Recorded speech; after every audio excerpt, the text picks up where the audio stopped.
குபேரர் ஒரு திருடன் என்பது உண்மையா? திருப்பதி ஏழுமலையான் திருமணத்திற்கு கடன் கொடுக்கும் குபேரர்.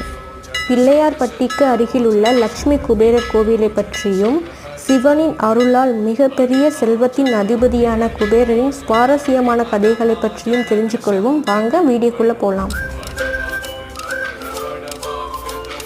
திருப்பதி ஏழுமலையானுக்கும் மகாலட்சுமிக்கும் கல்யாணம் நடக்கணும்னா பல கோடி கிலோ கணக்கான தங்கங்களை வரதட்சணையாக கொடுக்கணும் அப்படின்னு நிபந்தனை வைக்கிறாங்க. அதுக்காக ஏழுமலையான் குபேரர்கிட்ட கடன் வாங்குறாரு.